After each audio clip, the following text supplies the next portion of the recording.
Hello students, जय Hind. Welcome to my channel Jesus education point. देखिए बेटा, लास्ट वीडियो में मैंने आपको ना एक स्टैंडर्ड का क्वेश्चन पेपर सॉल्व करवाया था, एमसीक्यूज। अब इस वीडियो में बात करेंगे बेटा एक बेसिक का question paper, code number 430C3। Okay, ये भी 2023 लास्ट ईयर क्वेश्चन पेपर है। आप देख लीजिए बेटा क्वेश्चन किस टाइप के बन के आते हैं। चलिए लेट्स कंटिन्यू, स्टार्ट करें बेटा आज की वीडियो। ओके, देखिए बेटा क्वेश्चंस के सॉल्यूशंस देखने से पहले ना आप जो इनको खुद ट्राई कीजिए और उसके बाद मुझे कमेंट में बताइए कि आपके 20 में से कितने क्वेश्चंस बिल्कुल करेक्ट गए। ओके, तो देखो बेटा क्वेश्चन नंबर 1 देखेंगे यहाँ पर। Two cubes each of 5 centimetre edge are joint end to end. The surface area of the resulting cube is. देखो बेटा क्या बोला गया है, अगर मेरे पास दो क्यूब्स है, देखो एक ऐसा क्यूब हमने लिया और ये हमारे पास हो गया, ठीक है। दूसरा क्यूब भी हम यहीं से बना लेते हैं। ठीक है, आप नीट एंड क्लीन बना लेंगे बेटा इसको। ओके, तो जब आपको पता है कि हर एक क्यूब की एज कितनी 5 है, तो यहां से लेकर यहां तक बेटा 5 था और ये भी 5 हो जाएगा। तो इसका मतलब बेटा लेंथ तो बन गई 5 सेंटीमीटर प्लस 5 सेंटीमीटर 10 सेंटीमीटर बन गई। ब्रेथ तो बेटा उतनी रहेगी, देखो ये 5 ही रहेगा। हाइट भी उतनी रहेगी, हाइट में भी कोई चेंज नहीं आया, 5 ही रहेगा। तो breadth is also 5 centimetre and height is also 5 centimetre. और आपको पता है बेटा क्यूबॉइड का जब फॉर्मूला निकालते हैं सरफेस एरिया, तो फॉर्मूला होता है क्या, 2 into L into B plus B into H plus में एच इंटू एल। ठीक है, देखो length is 10, breadth is 5, breadth is 5, height is 5। ठीक है, हाइट अगर 5 है तो हाँ लेंथ हमें 10 दे रखी है। ओके, अब इसको सॉल्व कर दीजिए, हो जाएगा 50 प्लस 25 प्लस 50, तो ये हो गया आपका 2 मल्टीप्लाई में 125, तो ये हो जाएगा आपका 250 सेंटीमीटर स्क्वायर। ठीक है, बात समझ में आ गई, यही आपका आंसर आ रहा है। देखो चेक करो, ऑप्शन नंबर डी है ना। Very good. चलो बेटा आगे बढ़ते हैं। अगला क्वेश्चन क्या है, देखो।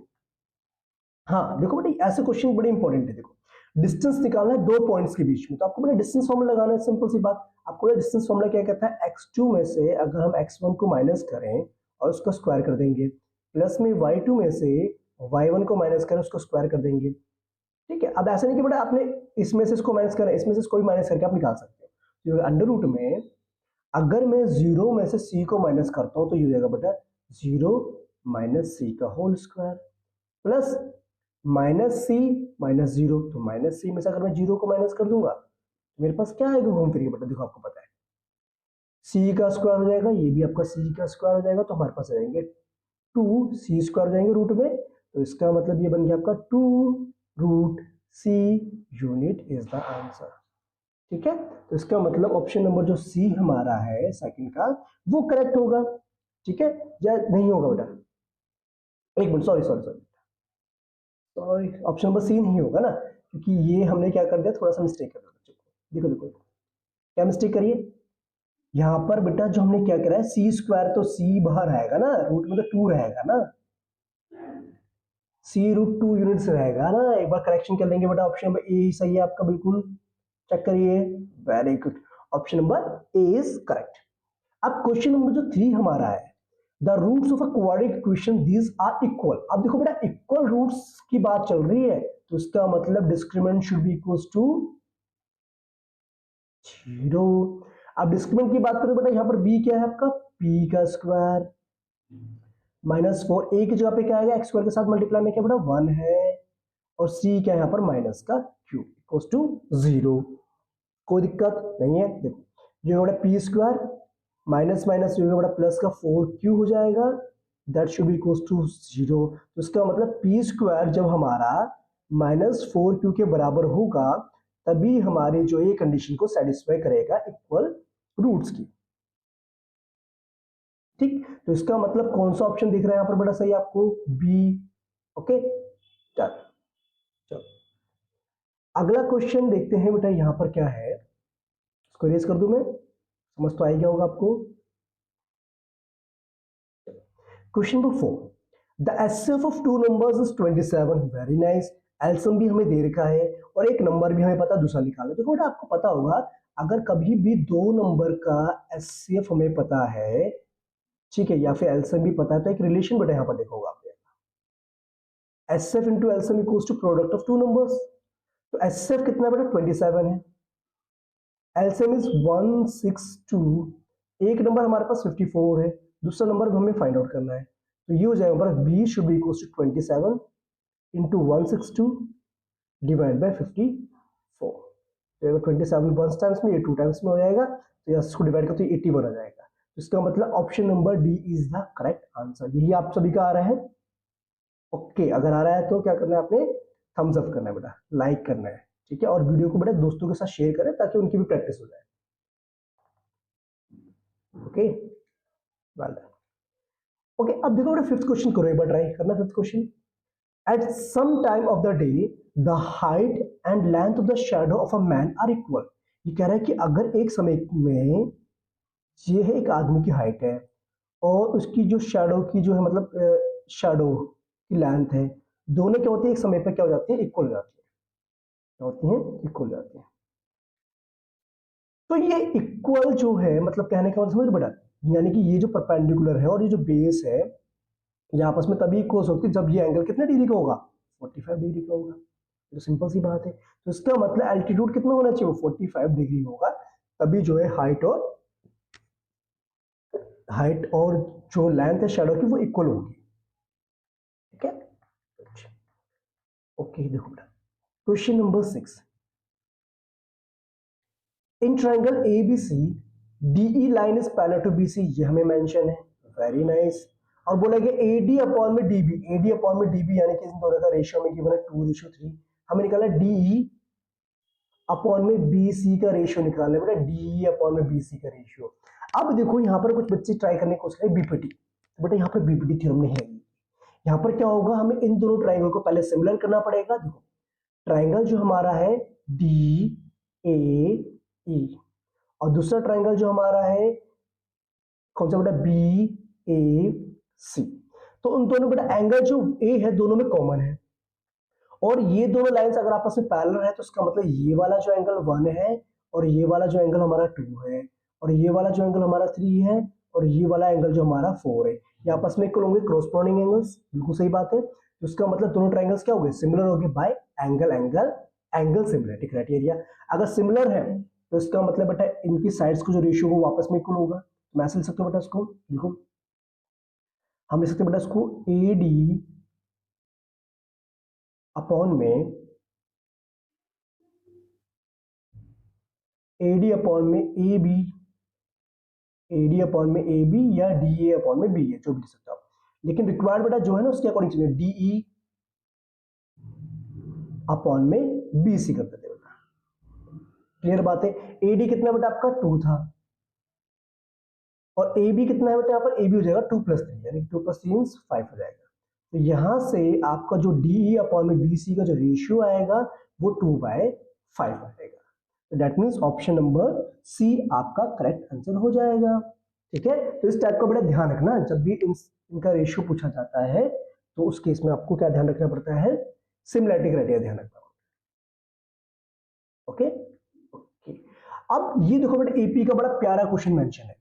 क्या बोला गया है, अगर कॉमन डिफरेंस जो है एपी का वो इतना हमें मेंशन है यानी कि डी हमें पता है, तो बताइए 20 टर्म और 14 टर्म के बीच का डिफरेंस कितना होगा। सिंपल सा देखो 20 टर्म को आप लिख सकते हैं ए प्लस में 19d,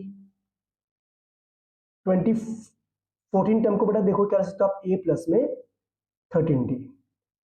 अच्छा एक चीज बेटा, आधे बच्चे यहाँ पर गलती करते हैं, ब्रैकेट नहीं लगाते, जिसकी वजह से उसमें ना माइनस करने में इनको प्रॉब्लम हो जाती है। तो अब जब ब्रैकेट ओपन करेंगे तो आप देखेंगे यहाँ पर माइनस का ए हो जाएगा, माइनस का 13d हो जाएगा हमारे पास, ए से ए कैंसर। 19 माइनस 13 कितना होता है, 6d होता है और d हमें ऑलरेडी पता है माइनस का 6। तो इसका मतलब -36 is the difference between 20 term and 14 term. Option number C. मजा आ रहा है ना बच्चों पढ़ने में, गुड। अब क्वेश्चन नंबर जो 8 हमारा है, इसमें बोलेंगे in given figure PA and PB are tangents to a circle. देखो आपको पता है जब ये दोनों टेंजेंट्स हैं तो इनकी लेंथ भी आपस में इक्वल होगी, क्योंकि एक्सटर्नल पॉइंट से कभी भी जो टेंजेंट्स बनते हैं उनकी लेंथ क्या होती है, इक्वल होती है। अब बोला अगर ये एंगल 50 डिग्री का है तो हमें क्या निकालना, EOB निकाले बेटा, बहुत सिंपल है। आपको पता होना चाहिए बेटा टेंजेंट्स हमेशा क्या होता है, परपेंडिकुलर होते हैं। ये 90 डिग्री, ये 90 डिग्री, ठीक है। और आपको पता भी ये होना चाहिए जो सेंटर पे एंगल बन रहा है और दो टेंजेंट्स के बीच में जो एंगल बन रहा है वो क्या होते हैं, सप्लीमेंट्री होते हैं। जैसे कि आपने एक क्वेश्चन था ना आपका 10th क्वेश्चन है, आई थिंक वो आपका एक्सेस 10.2 का। तो अगर आपको पता है बेटा एपीबी आपका 50 डिग्री है, जहां से आप एंगल एओबी नहीं निकाल सकते, निकल जाएगा, कितना आ जाएगा, हाँ, एंगल एओबी हमारा आ जाएगा 180 डिग्री माइनस में 50 डिग्री, तो ये हो जाएगा हमारा 130 degree is the answer. Option number A correct हो जाएगा, ठीक है, डन, वेरी गुड। अब अगला क्वेश्चन जो मेंशन है बेटा यहाँ पर क्वेश्चन नंबर 9, इसमें मार्क्स दे रखे हैं बिलो, बिलो की फॉर्म में बेटा, और नंबर ऑफ स्टूडेंट्स हमें मेंशन है यहाँ पर, ठीक है। और हमें क्या निकले, मॉडल क्लास निकल। देखो बेटा इस टाइप की क्वेश्चंस में सबसे पहले हम क्या करते हैं, इंटरवल्स की फॉर्म में इसको कन्वर्ट करते हैं, क्लास इंटरवल की फॉर्म में। Less than 10, less than 20, 30 less than 30, मतलब बिलो देन 10। हम लिखेंगे 0 से 10, 10 से 20, 20 से 30, 30 से 40, 40 50, ठीक है। अब यहाँ पर क्या बेटा, मॉडल क्लास निकालने के लिए सबसे पहले ये जो दिख रहा है डाटा में बिलो वाले में, ये सीएफ होता है। अब पहले सीएफ को करेंगे हम फ्रीक्वेंसी में कन्वर्ट, यानी हम फ्रीक्वेंसी फाइंड आउट करेंगे। देखो 0 से 10 होगा बेटा 1 होगा, 10 से 20 के लिए क्या करना पड़ेगा, माइनस करना पड़ेगा, 5 minus 1 is 4, 13 minus 5 is 8, 15 minus 13 is 2, 16 minus 15 is 1, ठीक है। तो मॉडल क्लास का हमें ढूंढना पड़ता है ऐसा डेटा जिसकी फ्रीक्वेंसी सबसे ज्यादा होती है। यहां पर देखा जाए तो ये फ्रीक्वेंसी इसकी ज्यादा है, तो इसका मतलब model class will be 20 to 30, option number correct, ठीक है। अरे वाह, गुड। अब देखो क्वेश्चन नंबर जो 10 हमारा है, इससे बोला गया कोसेक अगर हमें मेंशन है, हमें निकालना है tan a मल्टीप्लाई में कोस निकालना है। पहले बेटा इसको सॉल्व करते हो। tan a को क्या लिख सकते हो बेटा, साइन a अपॉन में कोस a, ठीक है, मल्टीप्लाई में कोस a। तो कोस से जब कोस से कैंसिल हो क्या बचा आपके पास, साइन ए बचा, है नहीं, बड़े सिंपल। अब हमें चाहिए क्या, कोसेक ए हमें दे रखा है, तो हमें ये निकालना है साइन ए, तो इसकी वैल्यू ये होगी ना, तो क्या करना है आपने 1 अपॉन में कोसेक ए कर देना है। तो कोसेक ए का रेसिप्रोकल तो 5/7 आंसर है, यानी ऑप्शन नंबर डी। समझे बेटा बात, ओके। चलिए बेटा अगला क्वेश्चन देखते हैं क्या है। देखो क्वेश्चन नंबर जो 11 हमारा बोला गया है, a quadratic polymer having zeros -6 and 0, बोला गया एक क्वाड्रिक पॉलीमर निकालनी है जिसके जीरोस क्या बेटा, -6 और 0। तो आपको पता है बेटा क्वाड्रिक पॉलीमर निकालने का जनरल फॉर्मूला होता है x² माइनस में सम ऑफ जीरोस, x प्लस में प्रोडक्ट ऑफ जीरोस। तो आप देखेंगे यहाँ पर बड़े तो x का स्क्वायर रहेगा, 6 प्लस 0 बटा 6 रहेगा, प्लस का 6x हो जाएगा और ये आपका 0 हो जाएगा। तो इसका मतलब ये बन जाएगा x को अगर हम कॉमन निकालें यहाँ से तो बन जाएगा x प्लस 6 बन जाएगा, प्लस 6x हो जाएगा ना, x² प्लस 6x। हाँ तो बेटा यानी कि इसको ना अगर हम 6 से मल्टीप्लाई भी कर दें तो कुछ फर्क तो पड़ता नहीं बेटा आपको, ठीक है। तो ऑप्शन नंबर बी होगा। एक बात का ध्यान रखिए बेटा, सुनो एक्चुअल में होता क्या है कि जब भी आप जनरल फॉर्म की बात करते हो क्वाड्रिक पॉलीमर की, तो उसका फॉर्मूला होता है x² माइनस में सम ऑफ जीरोस होता है, मल्टीप्लाई में प्रोडक्ट प्लस में प्रोडक्ट ऑफ जीरोस होता है। अगर हम बेटा इसको किसी भी कांस्टेंट नंबर से मल्टीप्लाई कर दें, यानी कि रियल नंबर से मल्टीप्लाई कर दें, तो उसके सॉल्यूशन बेटा वही रहेंगे, सॉल्यूशंस में कुछ फर्क नहीं पड़ता। लेकिन जो है हम इनफिनाइट नंबर ऑफ पॉलिनोमियल्स बना सकते हैं बाय गिवन जीरोस। तो इसीलिए ऑप्शन इसका जो बी होगा बेटा वो करेक्ट होगा, क्योंकि हमारी कंडीशन ये आ रही है ना, x इंटू एक्स प्लस 6 आ रहा है। अब इसको हम किसी भी नंबर से मल्टीप्लाई कर दें तो फर्क तो कुछ पड़ना नहीं है, तो ये इसका प्रॉब्लम होगा। क्लियर हो रही बात बेटा? अगर कहीं पर भी डाउट लगे तो बेटा आप मेंशन जरूर कर सकते हैं ना। देखो क्वेश्चन नंबर 12 देखो बेटा यहाँ पर क्या बोला गया, area of segment of a circle of radius r and central angle हमें दे रखा बेटा 90 डिग्री। देखो अगर सपोज कीजिए आपके पास एक सर्कल है, हमें एक सेगमेंट का एरिया निकालना है। सेगमेंट का एरिया क्या होता है बेटा, कोड है और आर्क के बीच का पोर्शन होता है, ये निकालना हमें। और बोला गया जो सेंटर पर जो एंगल बन रहा है वो कितना बन रहा है बेटा, 90 डिग्री का बन रहा है। इसको O मान लिया, इसको हमने C मान लिया। तो अगर हम इस सेगमेंट के एरिया निकालें तो हमें क्या करना पड़ेगा, सेक्टर के एरिया में से हमें जो है इस ट्राइंगल के एरिया को माइनस करना पड़ेगा। सेक्टर का एरिया क्या होगा बेटा, ये हो जाएगा ना आपका 90 डिग्री है ना, तो ये होगा आपका 1/4 पाई आर स्क्वायर माइनस में half into base into height. ठीक है, यहाँ पर बेस भी यही है और हाइट भी सेम है, तो बन जाएगा 1/4 पाई आर स्क्वायर माइनस में ये जगह आर इंटू आर हो जाएगा बेटे, है ना, तो 1/2 आर स्क्वायर। चेक करना बेटा ये क्वेश्चन कौन सा है, pi R square by 4 minus 1/r square, यानी कि option number C is the correct answer. ठीक है, देखो बेटा कितने अच्छे अच्छे टॉपिक्स यहाँ पर आपके आ रहे हैं एग्जाम में। अब देखो क्वेश्चन नंबर जो 13 हमारा है, देखो ध्यान से, यहाँ पर बोला गया अगर x हमारा इतना है और y हमारा इतना है, तो बताओ इसकी वैल्यू क्या होगी। तो करना क्या बेटा, सुनो, आपने लिखना बेटा बी स्क्वायर लिखा, जहां पर x है वहां पर x की वैल्यू डाल दो बेटा, ये जाएगा a square sine square theta हो जाएगा, प्लस जहां पर a स्क्वायर लिखा आपने बेटा, यहाँ पर y की वैल्यू डाल दो बेटा। ठीक है, देखो अब यहाँ पर क्या होगा, ये हो गया a square B square sine square theta, plus में ये भी हो जाएगा वहां पर a square B square cos square theta. दोनों में बेटा आप देखेंगे a square B square common है, तो ब्रैकेट में आ जाएगा साइन स्क्वायर थीटा प्लस में कोस square theta. Sign square theta plus cos square theta क्या होता है, 1 होता है, तो जो आपका a square B square is the final answer. देखिए आपको भी ये आंसर आ रहा है option number B. Done, okay. अब क्वेश्चन देखो बेटा 14th क्वेश्चन, देखो यहां पर क्या है, ये बेटा थर्ड चैप्टर क्वेश्चन आपका है, the pair of linear equation this and this has. अब देखो यहां पर क्या करना हो, देखो सिंपल सी बात, आप पहले बेटा क्या करेंगे, E1 अगर ध्यान से देखें तो पहले इसको बेटा इक्वेशन की जनरल फॉर्म में लेते हैं, ये 5x plus 4y minus 20 equals to 0, ये 10x plus 8y minus 16 equals to 0। आप देखिए बेटा यहाँ पर A1 अपॉन में जो A2 हमारा है, इनका जो रेशियो है 5/10 है, यानी कि आ रहा है 1/2 आ रहा है। ठीक है, B1 अपॉन में B2 जो है इसका आंसर है 4/8, यानी कि ये भी 1/2 आ रहा है। ठीक है, C1 अपॉन में C2 कितना माइनस 20 अपॉन में 16 है, 5/4 आ रहा है। तो उसका मतलब देखा जाए यहाँ पर क्या इक्वल है बेटा, A1 अपॉन में जो A2 हमारा है वो B1 अपॉन में B2 के बराबर है, लेकिन C1 अपॉन में C2 के बराबर नहीं है, तो उसका मतलब यहाँ पर आएगा नो सॉल्यूशन, और ग्राफ कैसा होगा, पैरेलल लाइन। ठीक है, समटाइम्स ग्राफ भी पूछ लिया जाता है आपसे इस पर। ओके, क्वेश्चन नंबर 15 बोला है degree of a zero polynomial. अब एक जीरो पॉलिनोमियल है, जीरो पॉलिनोमियल का मतलब क्या होता है कि ऐसा पॉलिनोमियल जिसकी वैल्यू कितनी बेटा, सिर्फ जीरो है। क्या है, जीरो है।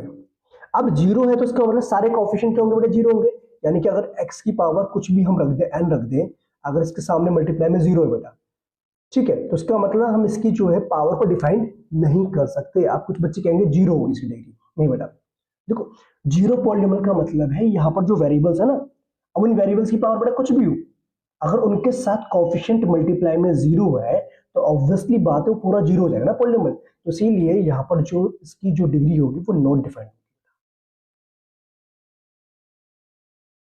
ओके, देखो बच्चे क्वेश्चन नंबर 16 जो हमारा है, इसमें आपको टोटल सरफेस एरिया निकालना है इस हेमिस्फेरिकल बाउल का।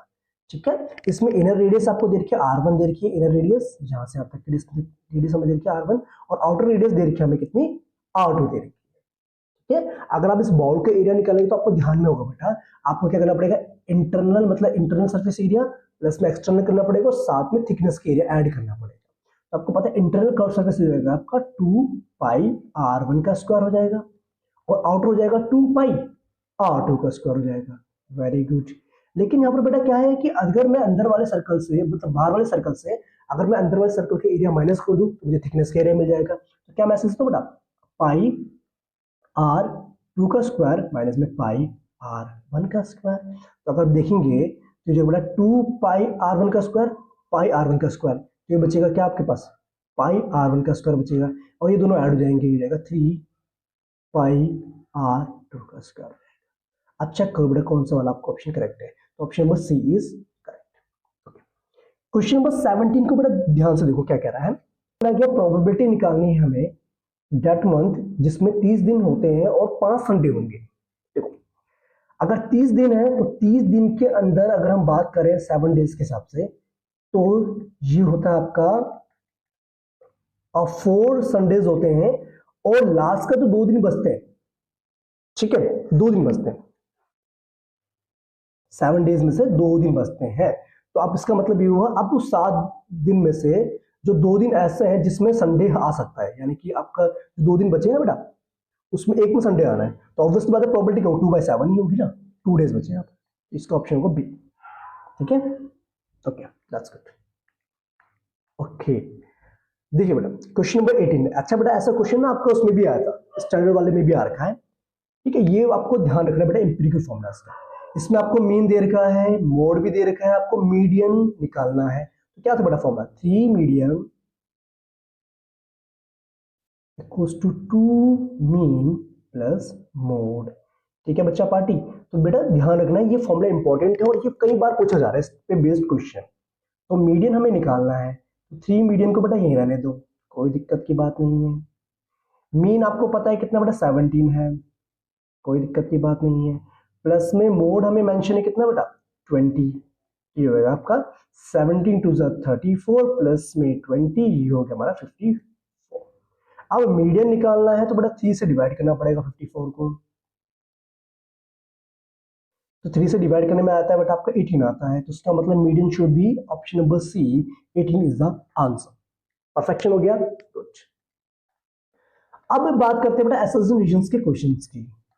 ओके चलिए देखते हैं क्या कहता है क्वेश्चन नंबर 19। क्वेश्चन नंबर 19 बोलता है an event is very likely to happen if its probability is 0.999999। ठीक है, देखो क्वेश्चन क्या कर रहा है, एक इवेंट जो है वो हो सकता है जब उसकी प्रोबेबिलिटी हो 0.99999। बिल्कुल ठीक है बेटा, प्रोबेबिलिटी हो सकती है 0.999, लेकिन एक बात का ध्यान रखिए, 1 से देखो प्रोबेबिलिटी क्राइटेरिया क्या होता है बेटा, प्रोबेबिलिटी जो है आपके हमेशा 0 से और 1 के बीच में ही लाई करती है, या 1 भी हो सकती है 0 भी हो सकती है। ठीक है, तो इसका मतलब ये स्टेटमेंट तो ट्रू है। प्रोबेबिलिटी जो श्योर इवेंट की वो क्या बेटा 1 है, बिल्कुल ट्रू है। ठीक है, तो यानी कि दोनों स्टेटमेंट ट्रू है, तो इसीलिए इसका ऑप्शन जो बी होगा ना, जिसमें दोनों क्या आपके एसोसिएशन रीजन दोनों ट्रू है, बट रीजन जो है करेक्ट एक्सप्लेनेशन नहीं है। ठीक है, यहाँ पर एक्सप्लेनेशन ये होना चाहिए था। ओके, तो इसका मतलब B option is correct. Okay देखिए क्वेश्चन नंबर जो 20 हमारा है, इसकी अगर हम बात करें एसोसिएशन रीजन के क्वेश्चन की, तो इसमें बोलेगा ना पी ए पी बी जो टेंजेंट सर्कल के और ओ का सेंटर, और ये वाला एंगल हमें ऑलरेडी मेंशन कितना डिग्री पर 30 डिग्री का मेंशन, तो बोल रहे कि जो ट्रायंगल पीएबी है वो इक्विलेटरल ट्रायंगल होगा। देखो ये वाली लाइन बेटा आपको पता है ये इसके इक्वल होगी, क्यों होगी, क्योंकि भाई टेंजेंट से सर्कल की, सर्कल पर टेंजेंट बनते हैं ना एक्सटर्नल पॉइंट्स वो इक्वल होते हैं। ठीक है, तो इसका मतलब ये वाला एंगल और ये वाला एंगल क्या होंगे, आपस में इक्वल होंगे, एंगल अपोजिट इक्वल साइड्स। ठीक है, अब आपने बताया था जब 10.2 थ्योरम पढ़ी थी तो आपको याद होगा कि एक्सटर्नल पॉइंट और सेंटर के बीच में जब लाइन ज्वाइन करते हैं तो क्या करता है, एक्सटर्नल पॉइंट जो होता है ना टेंजेंट्स के बीच में जो एंगल होता है उसको बाइसेक्ट करता है। तो इसका मतलब अगर ये 30 तो ये भी 30 हो गया, पूरा एंगल कितना डिग्री होगा 60 डिग्री का हो गया। ठीक है, तो इसका मतलब angle sum property of triangle से हमें ये कंक्लूजन मिलता है तीनों का सम 180 डिग्री, यानी कि 2x बराबर में कितना होगा 120 डिग्री, तो x इतना हो गया बेटा 60 डिग्री। तो इसका मतलब तीनों एंगल 60 डिग्री के हो गए, तो ये बन गया इक्विलेटरल ट्रायंगल। तो इसका मतलब स्टेटमेंट जो ए है आपकी वो ट्रू है, मतलब एसोसिएशन बिल्कुल ट्रू है। Okay, length of tangent from an external point to circle are equal, बिल्कुल सही बात है, मतलब कि एक्चुअल में क्या है, ये इक्विलेटरल ट्रायंगल तभी बनेगा जब टेंजेंट्स क्या होंगे आपस में इक्वल होंगे। तो इसका मतलब ये क्या है आपकी करेक्ट स्टेटमेंट है। ठीक है, और इसका एक्सप्लेनेशन भी करेक्ट है, तो इसका ऑप्शन नंबर ए जो है वो करेक्ट होगा। समझिए बात को। ठीक है, अगर इसके बावजूद अगर कोई क्वेरी हो ना बेटा तो आप मुझे बताएंगे। ठीक है, आई होप आपको ये कॉन्सेप्ट समझ में आए होंगे। ठीक है, और बात करेंगे बेटा नेक्स्ट वीडियो में नेक्स्ट क्वेश्चन पेपर के, तब तक अपना ध्यान रखिए, bye bye, take care and जय हिंद।